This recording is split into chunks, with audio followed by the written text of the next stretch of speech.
réfléchir sur des projets. Comment éliminer leurs camarades, leurs semblables.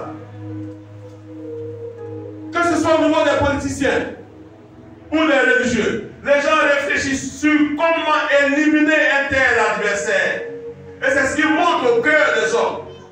Mais Dieu n'est pas absent. Dieu le voit. À cette heure où je suis en train de vous parler, certainement à Guiboria ou à Boaké ou à Otiéné, peut-être qu'on a égorgé un enfant pour le sacrifier en vue de recevoir un pouvoir, une puissance. Et c'est ainsi que le monde va. Les gens prennent l'argent du contribuable pour faire des grands voyages, pour aller s'asseoir à des grandes rencontres. Et ils ne décident rien de bon pour les États, pour les nations. Des sommets par ici, des colloques par là, des délégations des pays, des nations. Les gens s'en vont s'asseoir. Je suis en train de vous dire, ne comptez pas sur les projets des gouvernements. Ne comptez pas sur les projets des États. Ne comptez pas sur les programmes des nations. Parce qu'aucune nation, aucun dirigeant des nations ne peut penser du bien pour les êtres humains.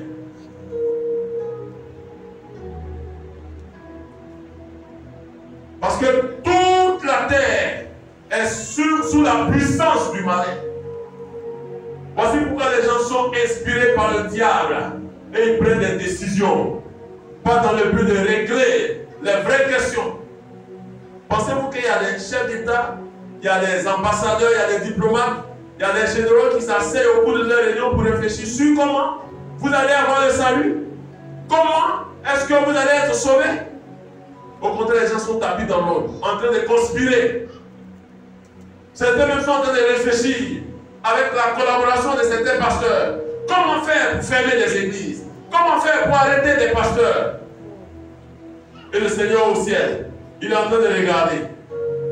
Le courroux de Dieu est là. La colère de Dieu est là. Mais la Bible nous enseigne à partir des analogies, à partir des images, que à chaque fois que Dieu veut manifester son jugement ou ses jugements sur l'humanité, il va prendre le soin de sécuriser ceux qui lui appartiennent.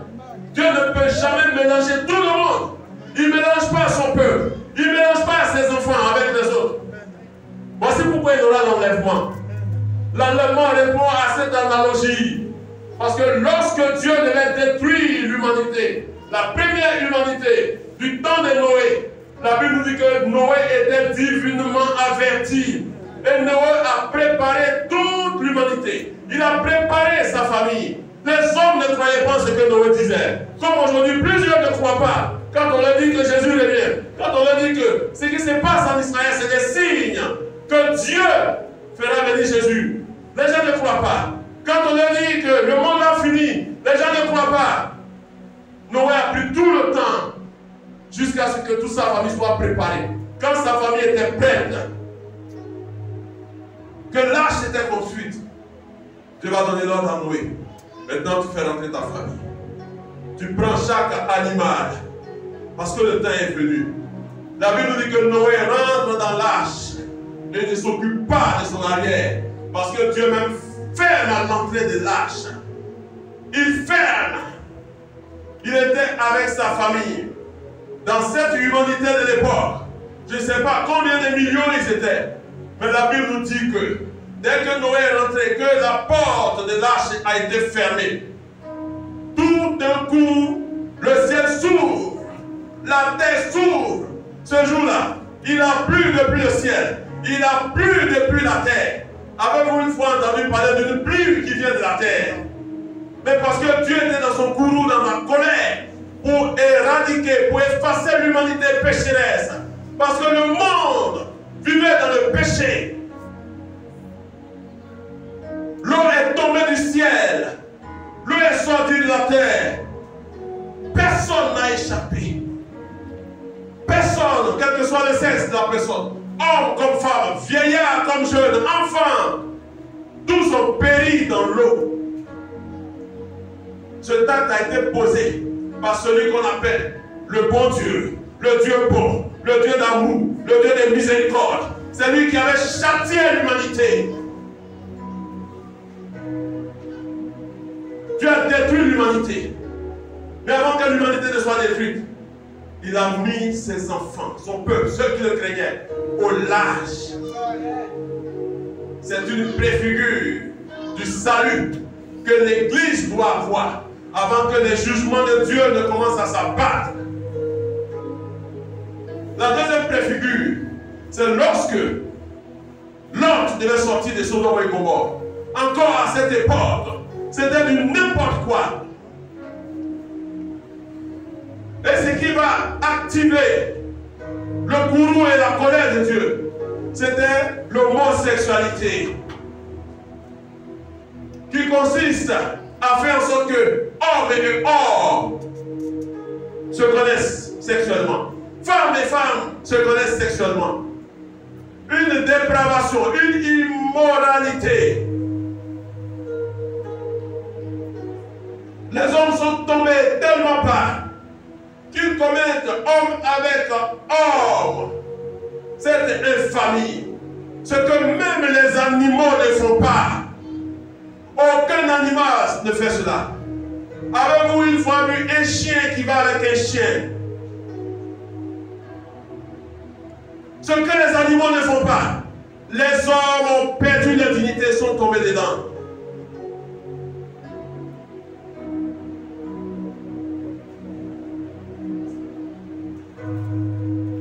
Dieu va détruire Sodome et Gomorrhe.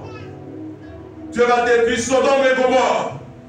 J'ai entendu un leader religieux, un responsable religieux dans le monde, une fois qu'on pourrait qualifier de voie autorisée, qui un jour disait que c'est à cause de ce passage de Genèse au chapitre 19 où Dieu a détruit les habitants de Sodome qu'on ne veut pas laisser les homosexuels en paix. Donc c'est Dieu qui a provoqué la situation, la position que nous avons contre l'homosexualité. On n'a pas de haine pour les homosexuels, mais cette pratique, nous la condamnons. Dieu n'est pas content lorsque des êtres humains commettent de telles infamies. La Bible nous dit que les hommes se vantant d'être sages sont devenus fous. C'est de la folie qu'un homme embrasse son ami garçon sur sa bouche. Et aujourd'hui dans l'église, dans certaines églises évangéliques, on a des pasteurs qui sont des homosexuels. On a des femmes homosexuelles qui ont des postes de responsabilité. Et on dit non, c'est un brassage de la société. Donc il faut qu'on s'accepte. Mais s'accepter, ça veut dire quoi? Ça ne veut pas dire qu'il faut encourager l'homosexualité. S'accepter, ça veut dire que j'étais homosexuel, mais quand j'accepte le Seigneur, je dois être transformé et changé. Sinon, on devait accepter tout le monde. On devait accepter que des brigands arrivent ici, des microbes rentrent ici, et puis ils ne changent pas, ils sont toujours microbes, ils sont toujours brigands. Si on devait s'accepter comme ça, je serais le premier à ne pas changer, parce que j'étais un ancien voyou. Mais Dieu ne veut pas que je puisse continuer dans cette foi. La Bible nous dit que si quelqu'un est en Christ, il est une nouvelle créature. Les choses anciennes sont passées. Les choses anciennes, c'est quoi? C'est le vol, c'est le mensonge, c'est les meurtres, les adultères, toutes les bêtises qu'on faisait avant. Ces choses anciennes sont passées. Voici que toutes choses sont devenues nouvelles. Voici pourquoi on vit à nouveauté de vie. Je ne peux pas être le même comme j'étais avant quand je suis en Christ. À moins que je n'ai pas accepté Jésus. Jésus est celui qui transforme. Il me voit pécheur. Il me tend sa main de miséricorde. Et il ouvre son cœur pour me recevoir. Il est le seul qui peut pardonner à l'être humain. Parce que nous lui avons fait du tort. L'homosexualité, c'est ce qui a fait que Sodome et Gomorrhe, Dieu a fait descendre le feu en soufre. Vous connaissez ce qu'on appelle le soufre? Vous savez comment le soufre est incandescent? Le feu du soufre, une petite poudre. Ce n'était pas un petit morceau. C'était des gros morceaux qui faisaient tomber du feu. Et le feu qui vient du souffle, ce n'est pas un feu qui peut s'éteindre n'importe comment. Si on déverse du souffle ici, qu'on met du feu dans cette rue, aucun pompier ne pourra éteindre ce feu-là. Mais toute une région, Sodome et Gomorrhe, Dieu prévient Abraham pour dire que je m'en vais là-bas. Parce que ce qui est monté au ciel, je ne peux pas rester insensible. Il faut que je détruise Sodome et Gomorrhe. Ce qui se passe là-bas, ce n'est pas bien. Abraham a commencé à intercéder. Parce que Abraham avait son neveu Lot qui était là-bas avec sa famille. Seigneur, si tu trouves telle autre personne, est-ce que tu vas détruire? Abraham dit, le Seigneur dit non, si je trouve. Jusqu'à ce que Abraham entre dans la tranche de 10. Parce qu'au moins c'est convaincu que le Seigneur s'en va. Sous la forme d'ange, ils arrivent à Sodome et Gomorrhe. Dès qu'ils arrivent, les sodomites, ceux qui étaient habitants de Gomorre, ils voient des étrangers. Et ils se disent, mais il y a des nouveaux qui sont arrivés, des fraîchis. Parce que tous ceux qui étaient à Sodome, entre eux, se sont goûtés, se sont connus. Tous les hommes se connaissaient. Donc ils cherchaient une nouveauté. Et ils voient la nouveauté qui rentre chez quelqu'un qui est étranger, qui se nomme Lot avec sa famille. Ils disent, mais toi, qu'est-ce que tu fais comme ça? Tu es étranger, tu viens chez nous et puis tu viens te jouer au commandant. Mais tu as des nouveaux qui sont chez toi. Fais-les sortir pour qu'on puisse les connaître. La Bible dit que l'homme a commencé à supplier. Il a commencé à intercéder pour dire non, ce n'est pas bien ce que vous allez faire. Et à cause de cette pratique, l'homme était sur le point de sacrifier ses propres enfants. Il avait 2 filles. Il dit, j'ai 2 filles qui sont vierges. Si vous voulez, je vais vous donner ces 2 filles. Mais ces 2-là, ne les touchez pas. Les gens disent non, on n'a pas besoin de tes filles. On a besoin de ces 2 hommes-là. Les anges ont dit à Job, Lot, calme-toi, quitte-la. Maintenant, ils ont affaire à nous. Tous avec les anges frères un chemin. Lot et sa famille sortent. Sur recommandation, en sortant, allez tout droit. Allez-y, il y a un endroit, arrivez là-bas, vous allez vous cacher. L'autre a dit non, la distance est trop longue. Est-ce que tu ne peux pas raccourcir, me donner un autre positionnement pour que ma famille ou moi puisse abriter là-bas? Parce que le temps qu'on arrive là-bas, le feu risque de tomber sur nous. Les gens ont dit, ok, il n'y a pas de souci. Donc, allez-y là, ce point-là. Mais en partant, que personne ne regarde en arrière.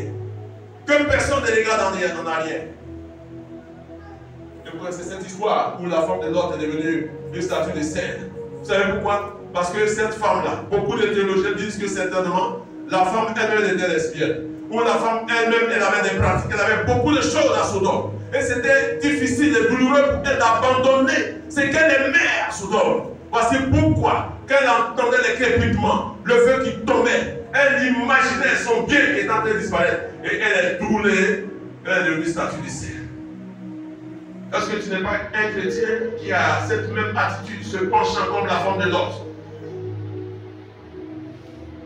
Donc Lot est sorti. Avec ceux qui ont accepté de sortir. La Bible dit que tout Sodome et Gomorrhe, le feu les a embrassés. Donc là encore, Dieu met à l'écart. Il met au large ce qui lui appartient. Parce que je vous ai dit, je suis en train de vous donner le principe que Dieu ne peut jamais mélanger tout le monde et puis va commencer à chicoter tout le monde. Non. Il met toujours ce qui lui appartient à part. On a vu le cas de Noé, le cas de Lot, c'est des analogies. On prend l'exemple de la sortie du peuple d'Israël. Quand Dieu devait châtier l'Égypte,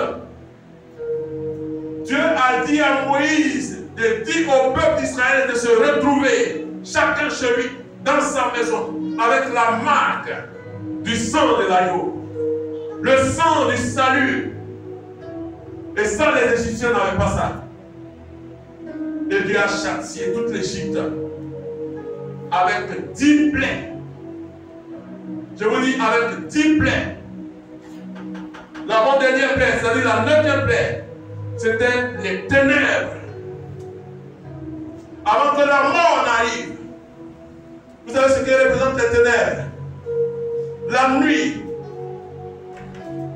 La nuit.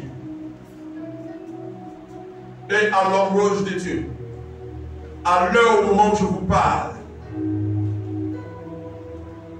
des temps en arrière, il était minuit moins 15. Actuellement, je suis en train de vous parler. Je ne sais pas à quel temps nous sommes. Il se peut que nous soyons à minuit moins 10 ou à minuit moins 5. Parce que c'est au milieu de la nuit que la voix se fait entendre. Voici l'époux aller à sa rencontre. Nous sommes dans cette période. Cette nuit-là, elle est symbolisée par tout ce que je viens de présenter, décrit comme immoralité, ce qui noircit l'humanité, la méchanceté, l'injustice, toutes les bêtises qui se font. À chaque carrefour, des bois de